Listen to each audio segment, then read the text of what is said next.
Day 8 on the Silverado, and it's really cold in here. I can't wait for the weather to change next week. But I am exhausted. I'm having a real hard time getting motivated today. Last night I was here till 11 o'clock, hunched into that truck doing the wiring on the amps, and it kind of destroyed me. I went home, went to sleep, but I guess 7 hours of sleep was not enough because my muscles are just physically like tired. So today is not going to be a fabrication day. If I'm this tired, I'm going to make poor decisions, and it's just not very smart. So today I'm going to do the backup camera on the tailgate because it's kind of a brainless job. Doesn't require too many smarts to figure out how to take the tailgate off. With the tailgate removed, it's quite easy to go ahead and do the camera. So the backup camera is right there. It's pretty simple. If you try to do it without taking off the tailgate, you'll run into issues. Just take off the tailgate. It's very simple. You just bring the wires through a drain hole. You don't have to drill any holes, do anything crazy. The one thing that I suggest, because I see a lot of guys that do this and they think it needs it, and if you do it, you're gonna find you're in trouble. These things don't come with like a gasket or anything that goes around it. And there's a reason for that. You're not supposed to. So if you try to add a foam gasket underneath there, this will not clip in place because it needs to go all the way to the body, that panel, to clip in place. And it's engineered so if water does come over this lip, it does go down here, the water is supposed to fall in, go through the baffles, and go out through the drain. If you put a foam gasket there, what you'll do is you'll make the water get retained up here. And if the water gets stuck up here and doesn't go anywhere, or you put a foam, some kind of foam gasket that absorbs water, it'll just sit here and deteriorate this plastic, which that's when you see these things all busted up and they just look like crap, and then people say that the camera was junk. No, you put it in wrong. So that's done. I'm gonna go ahead, put this back on the truck, feed the line down through there. Then I have to get down on this cold ass floor on my back and run the wiring underneath the frame back to here and hook it up. And there's the tailgate camera all finished up. Wiring's all ran. So it's a nice setup for him. He'll be able to see down when he's hooking up to his trailers. Wiring is all zipped up underneath the body. So it's almost time for me to leave for my appointment, but I went ahead and started on the sub enclosure. Just want to make sure the subs, everything are sitting there okay. So got those laid out. So when I get back from the appointment, go ahead and get these wired up, get them mounted down, get this thing completely done and ready to be put in. Then once it's in with the weight of the subs, we'll be able to see how it's gonna interact with my bracket, if the bracket's gonna hold it in place just fine, or if I'm gonna need to put a nut zert and a bolt through there.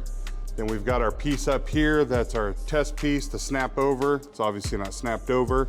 I need to cut away more at the tops so it can clear the wiring. Then I can click that back and come up with my plan for this. I think I came up with a pretty good idea last night that's gonna make this go a lot faster and be a lot lighter and not be so rigid. So we'll look in to see if the plan's gonna work. But I gotta take off, so I will be back this afternoon and we'll see what I can get working on. I'm back from my meetings, so it's getting late. I mean, it's actually like 7 o'clock in the afternoon, but I'm gonna go ahead and put in another 3 or 4 hours tonight because I wanna keep chipping away at this job. So what I'm gonna do right now is get these subs wired up and mounted. These are dual 2-ohm voice coil subwoofers. The amp is 1 ohm stable. So when you have 4 subs and you want it to be a 1 ohm load and they're dual voice coil, you gotta have dual 2 ohm. If you don't know how that works, I could make a video. I just gotta get enough views. So if enough views or enough people comment, want me to explain how ohms work and how the different wiring of subs and speakers and create the different, you just let me know, right in the comments. So these are dual 2 ohm. They're gonna be wired in a series, which creates it as a 4 ohm. So these are gonna be series paralleled. If you ever hear that phrase, that means series. So a 4 ohm and a 4 ohm paralleled across creates a 2 ohm load. So it'd be a 2 ohm load at that terminal. Same on this side, a 2 ohm load at that terminal. Then you tie both terminals together at the amplifier, it's a 1 ohm load. And that, boys and girls, is how ohm loads work. But really, if you do like the videos, likes and comments. I hate asking for subscribers and things like that. It feels very beggy. But for this to be worth it, I'm trying to just hammer the channel so I can see if I get enough views to make it worth it for me to be able to branch out and do like really in-depth videos on things like how to figure out ohm loads. And everything I like to do it in, I guess, layman's terms. So it won't be like a teacher teaching you. I'll be like your buddy, and I'll teach you in a way that you'll understand it and won't be confusing. I'm really good at that. So let's go ahead and get back to this job. And we've got that taken care of. So the subs are mounted, wired, terminals are wired, all good. The only issue is now, it's not too heavy for me to pick up, but it is too heavy for me to pick up and manipulate into the position it needs to be. So this is gonna be set aside until I can have my son come over and help me. And I am going to start now on the rack. And when I say rack, I do realize I'm kind of screwing up by saying rack. The rack is right there. I'm gonna work on the cover. So now I need to build a cover that is going to go over top of this cleanly without any issues and can be removed for any kind of future servicing. I have a couple ideas, but this is kind of where it's fun. But then again, it is like 9 o'clock tonight. So we'll see how far I get with it. But I need to go ahead, trim away some more top there because of the wiring. It won't clear the tops. And then we can start getting an idea of what needs to be done. Also, in my videos, you may notice that I say we. I say we a lot. There's nobody else here. I'm insane. I've worked alone for so long that at this point, I'm pretty well certified crazy. And when I say we, it's me and the people in my head. So we're gonna get back to work. All right. Got it trimmed away enough for it to clip over without any kind of resistance. That right there really bugged me. I kind of, I wish I could have got that wire down a little bit tighter, but I don't like that much tension on it. So we got that little hoop. So now I got to get the cardboard. That's how I'll create my templates. I'm gonna have sidewall, a top. I'm gonna go ahead and start forming my idea. We'll see if it works out, but it's basically how I do everything with cardboard, create my templates.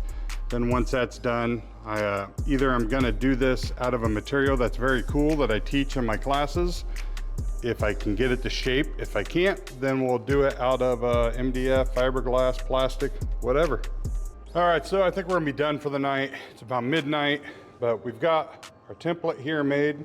So the quick and dirty way that I do this, that's just art paper, whatever. You can go to Dollar General. You can buy, 5 sheets of this white paper. It's kind of thick, but not rigid enough. You can use it to go ahead and make your shape. But then if you wrap it in duct tape, just put strips of duct tape on both sides of it, makes it nice and rigid. So now I have a perfect contouring shape right there of the sides. So then I can decide to do the sides, I can do a top, or I may come off of here with an angle. So I may come off of here, but regardless, I gotta have some kind of sides as the border. So that is done. Tomorrow I will get into actually coming up with the design and the fab. I have an idea in my head. Originally what I was really hoping to do was be able to make this out of a light enough material that I can make it magnetic and just click. I don't know if I'm gonna be able to do that because the material I have, I don't know if I'm gonna be able to create the shape that I want. So I may have to do fasteners, we'll see. But that's for tomorrow.